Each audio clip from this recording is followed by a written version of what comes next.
Now, to a fascinating next guest and to the third part of a series of documentaries looking into the reasons behind this fact. According to research by Sport England, 95% of black adults and 80% of black children don't swim.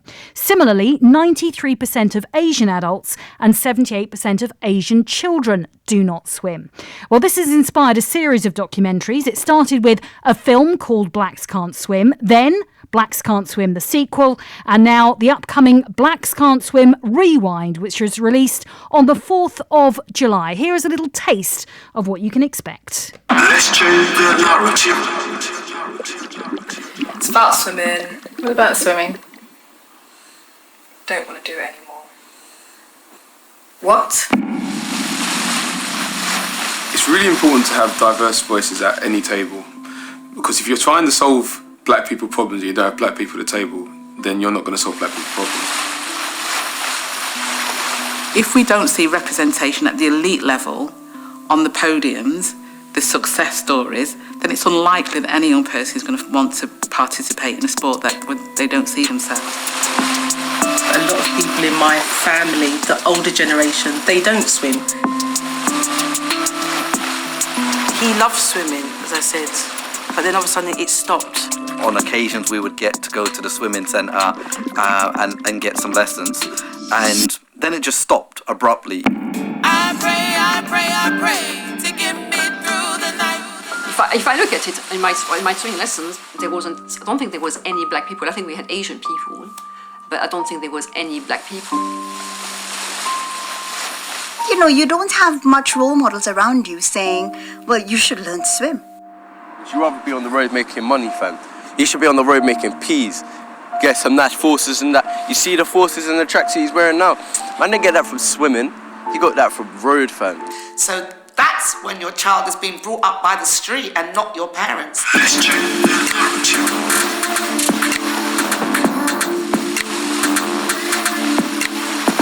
If we've got young people who are going all the way through a fantastic and really difficult interview process and they fall at the hurdle of, I can't swim, how can that be okay? I'll do whatever I want to do. If I want to do something, I will do it. I believe the barriers come from the schools, areas. Do you think it's better for me to learn how to swim because you and my mum want me to, or do you think the time is right for me to start learning how to swim? Let's change the narrative. Well, I'm delighted to say we can speak to Ed Accura, the producer of the Blacks Can't Swim documentary series, also one of the co-founders of the Black Swimming Association. Good evening to you, Ed. Hi, Emma. How are you doing? I'm good, thank you very much. Tell us a bit then about you. Were you inspired to start this documentary series based on your own experiences? Yes. This is the first. Basically, this is the third documentary I've done. So the film called Blacks Can't Swim, which you mentioned, was the first time I'd actually produced a documentary or a film. And it was based on my personal journey. I'm only now learning how to swim. But basically, my first time I actually got into the pool to learn how to swim was in the end scene of a film called Blacks Can't Swim. So, yeah, so this personally based on my journey. So you actually started this documentary series because you couldn't swim, and it took you until the end of the first documentary to start learning yourself. Was it about understanding why the facts and the statistics that I sort of introduced your documentary by mentioning? Was it based on those really significant statistics about black adults, black children, even Asian adults as well, in England? It sounds like you were one of those statistics. Emma, I would have loved to say that, there was a strategic plan that brought me up to where I am today, but there wasn't. I basically, looked at myself. I couldn't swim because I spent most of my life listening to the stereotypes, hiding behind the stereotypes, the stigmas and the myths and everything that goes with it. Swimming was never part of my family. My mum didn't swim. My dad didn't swim.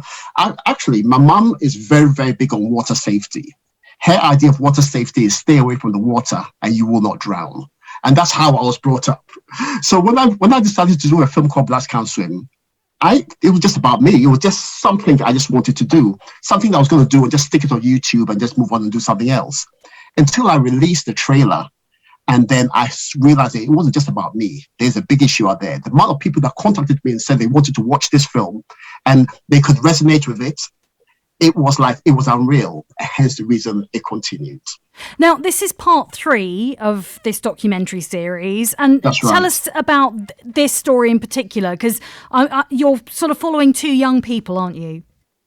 That's right. So let me just go back to the sequel. The sequel was about the younger generation, basically the 14 to 25-year-olds, to understand why they couldn't swim or why they did swim. So, to hear their lived experiences.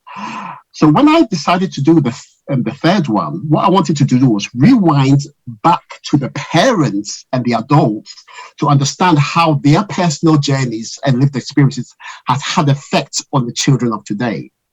And that's the documentary side of it. And you will hear just people's lived experiences, their anxieties, just their stories. The storyline is based on 2 stories. A young gentleman who is from a low socioeconomic background, who's basically he's stuck between, doing the right thing and falling on the wrong side of the track.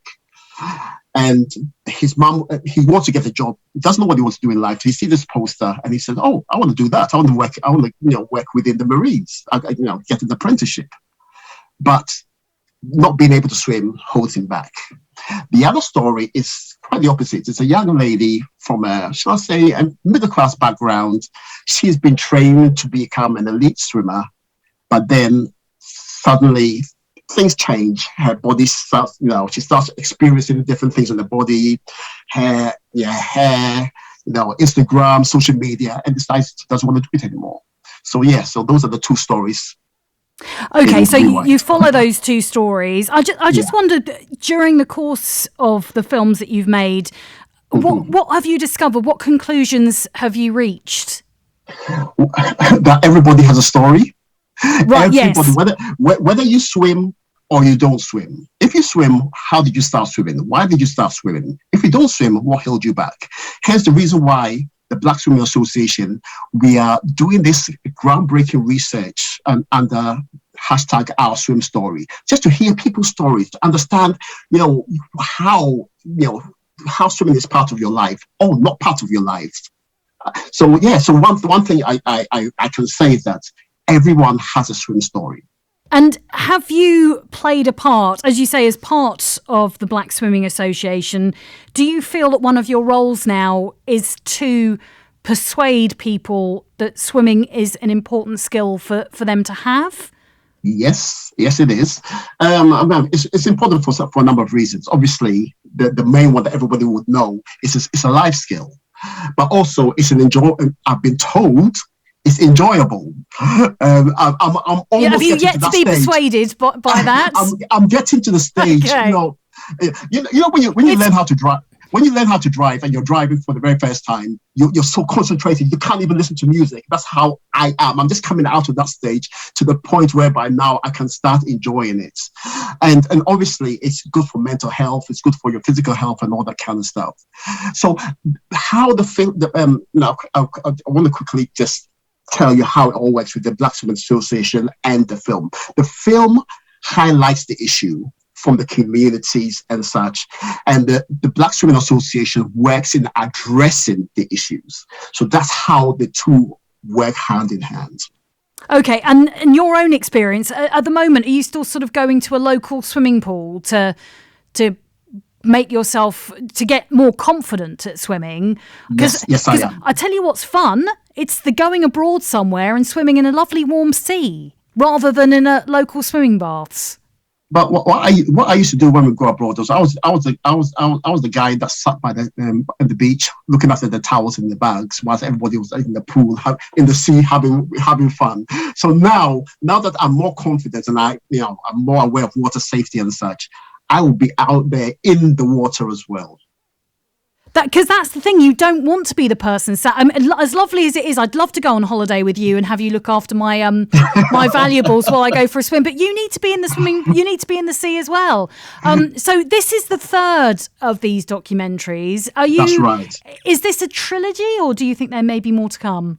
If there's a demand for another one, then there will be another. When I finished the sequel and I did the premiere, we had a premiere, I said to the director, Mr. X, that we're going to take a break and then let's see how it goes. And he laughed because he said, no, I know you. You'll be back again in a couple of weeks. I said, no, we're going to take a break. What happened was, straight after screening the premiere, I had all these people contacting me, mothers, particularly adults, saying, watching the film has brought back memories from from back in the day when I went swimming and such. And I said, hold your thoughts. I'll create a platform where you can share your story. And that's how Rewind came about. Brilliant. So who knows?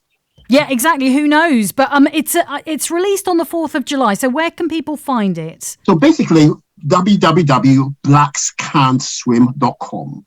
You go on there, you can pre-order it from today. So just go to blackscan'tswim.com and then it's there. And there's a lot of other information as well on the website.